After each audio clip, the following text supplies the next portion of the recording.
మహాత్మా గాంధీ జాతీయ ఉపాధి హామీ పథకం పేరు మార్చి జీరామ్జీ పేరు మార్చడంలో కాంగ్రెస్ శ్రేణులు బగ్గుమంటున్న పరిస్థితుల్లో మనతో మాట్లాడడానికి మహబూబ్ నగర్ ఎంపీ డికేఆర్ నగర్ ఉన్నారు. వారితో మాట్లాడే ప్రయత్నం చేద్దాం.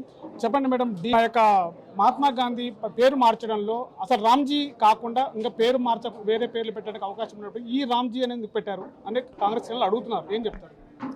ఏం పేరు మార్చిండ్రు? మహాత్మా గాంధీ జాతీయ పథకం పేరు మార్చారు. రామ్జీ రాకుండా ఎందుకు వేరే పేరు ఎందుకు పెట్టలేదు? వాళ్ళకున్న అభ్యంతరం ఏంది? వాళ్ళు చెప్పిన పేరు పెట్టాలా? మేము వాళ్ళు చెప్పిన పేరు పెట్టాలని కోరుకుంటున్నారా? ఇప్పుడు వాళ్ళు రాహుల్ గాంధీ పేరు మార్చమంటే మారుస్తారా? ప్రియాంక గాంధీ పేరు మార్చమంటే మారుస్తారా? మార్చరు కదా.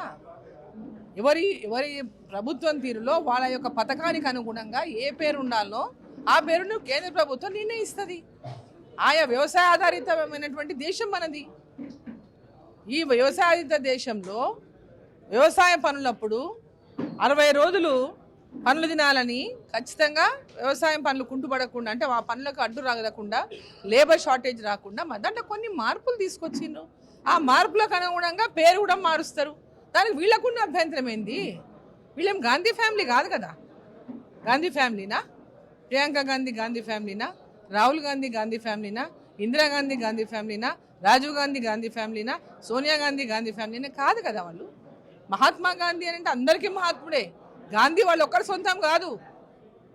గాంధీ వాళ్ళ సొంతం కాదు. గాంధీ గారు దేశంలో ఉన్న ప్రతి ఒక్కరూ గౌరవిస్తారు గాంధీ గారిని. గాంధీ గారు అంటే వాళ్ళ సొంతం కాదు. అంటే గతంలో కేంద్రం వాటా 90% ఉన్నది, రాష్ట్రం వాటా 10% ఉంది. ఇప్పుడు 40% పెట్టారు. రాష్ట్రం యొక్క పైన ఆర్థిక బడ్జెట్ పడుతుంది అని చెప్పేసి కావాలనే పెడుతున్నారని చెప్పేసి అంటున్నారు. అంటే డెవలప్ చేయదా రాష్ట్ర ప్రభుత్వం? రాష్ట్ర ప్రభుత్వం మీరు కూడా షేర్ చేసి ఆ గ్రామాలను ఇంకా పెద్ద ఎత్తున అభివృద్ధి చేయడంలో మీకున్నటువంటి కష్టం ఏంది, ఇబ్బంది ఏంది? ఈ రాష్ట్ర ప్రభుత్వంలో కేంద్ర ప్రభుత్వం ఇచ్చిన 60% వాటాకు 40% ఇప్పుడు వాళ్ళేమో అమౌంట్ తగ్గిస్తలేరు. నీ శాతం పెంచు, నువ్వు కూడా దీంట్లో షేర్ పెట్టు, నువ్వు కూడా గ్రామాభివృద్ధికి పాటుపడు. ఆ గ్రామాల్లో ఈరోజు ఎన్ఆర్ఈజీఎస్ పనులు కానీ ఏ పనులైనా గ్రామాల గ్రామ సర్పంచ్ తీర్మానము, వాళ్ళ తీర్మానం ప్రకారం ఆ గ్రామానికి అవసరం ఉన్నటువంటి ఎలాంటి పనులైనా దీంట్లో పెట్టుకునే అవకాశం ఉంటుంది. దాంట్లో కేంద్ర ప్రభుత్వం నిధులతో పాటు రాష్ట్ర ప్రభుత్వ నిధులు కూడా తోడైతే అభివృద్ధి ఇంకా బ్రహ్మాండంగా చేయగలుగుతాం. దానికి అభ్యంతరం ఎందుకు ఉండాలి? నాకు అర్థం కాదు.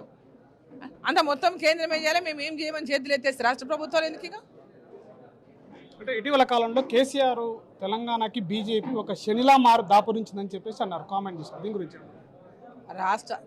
కేసీఆర్ గారు ఈ రాష్ట్రానికి శని కాబట్టే 10 సంవత్సరాలు ఈ రాష్ట్రాన్ని అప్పుల పాలు చేసిపోయారు. ఆ శని ఇంకా వెంటాడుతుంది ఇప్పటిదాకా కూడా. కాంగ్రెస్ వాళ్ళు ఏం చెప్తారు? ఆయన అప్పులు చేసిపోయినా, మేము అప్పులు కట్టనికనే సరిపోయినాం, మేము ఇన్ని స్కీములు ఇస్తామని ఇన్ని హామీలు ఇచ్చిండ్రు. ఆ హామీలన్నీ ఈరోజు నెరవేర్చలేక వీళ్ళు ఏమంటున్నారు? ఆయన అప్పులు చేసిండు, అప్పులకు వడ్డీలు కట్టడానికి సరిపోతున్నాం అంటున్నాం. ఆ రోజు కూడా తెలుసు కదా వీళ్ళకి అప్పులు చేసినామని. అప్పుందని ఆ రోజు తెలుసు. అంటే వీళ్ళేమో ఆయన అప్పు మీద వేసి ప్రజలకు ఇచ్చిన హామీలు నెరవేర్చకుండా వీళ్ళు పక్క మోసం చేస్తున్నారు. 10 ఏళ్ళు అధికారంలో ఉండి తెలంగాణకు ముఖ్యంగా పాలమూరు జిల్లాకు కూడా ప్రాజెక్టుల విషయంలో, ఇన్ఫ్రాస్ట్రక్చర్ విషయంలో అన్ని రకాలుగా రోడ్లు కానీ ఏదైనా కానీ అన్ని రకాలుగా ఈ జిల్లాకు అన్యాయం చేసి ఈరోజు ఆయన పట్టిన పెద్ద శని. తెలంగాణ వచ్చినాక ఆయన ముఖ్యమంత్రి కావడమే తెలంగాణకు పట్టిన పెద్ద శని.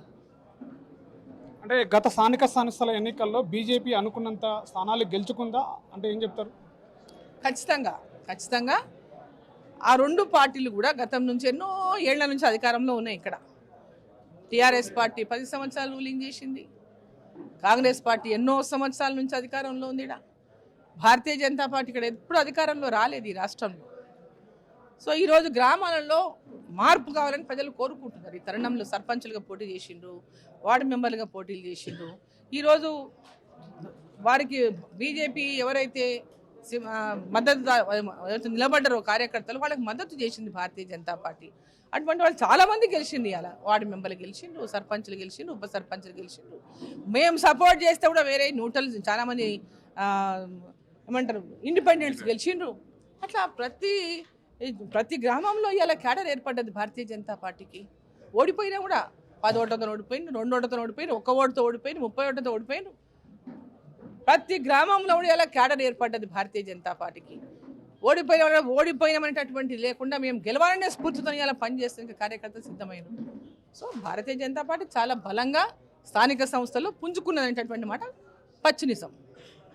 సో ఇది మహాత్మా గాంధీ జాతీయ హామీ పథకంలో పేరు మార్చడంలో నకిలీ గాంధీలు అయితే ఉన్నారు తప్ప వాళ్ళు రాహుల్ గాంధీ అటు ప్రియాంక గాంధీ కుటుంబానికి చెందినటువంటి వాళ్ళు కాదు అని చెప్పేసి కూడా చెప్తున్నారు. అటు మరోవైపు కూడా కేసీఆర్ తెలంగాణకు చేసింది ఏమీ లేదు, అటు 10 సంవత్సరాల పాటు ఉన్నటువంటి తెలంగాణ రాష్ట్రంలో కేసీఆర్ ప్రభుత్వము దోచుకునేదే తప్ప తెలంగాణకి చేసినటువంటి పరిస్థితి అయితే ఏమీ లేదని కూడా మరి చెప్తున్నారు. మరోవైపు స్థానిక ఎన్నికల్లో కూడా బీజేపీ పుంజుకున్నది, బీజేపీ అనుకున్నటువంటి స్థానాలు కూడా గెలుచుకున్నదని చెప్పేసి కూడా చెప్తున్నారు. తుటిలో 1-2 సీట్లు తప్పాయా తప్ప అనుకున్నటువంటి బీజేపీ స్థానాలు అయితే దక్కించుకుందని చెప్పి పరిస్థితి. కెమెరా పర్సన్ నర్సింగ్తో శివాజీ, RTV, మహబూబ్ నగర్ జిల్లా. Local to global news at your finger tips. మీ చేతిలో ఒక ఆయుధం. Download raw TV app. Media legend Ravi Prakash is back.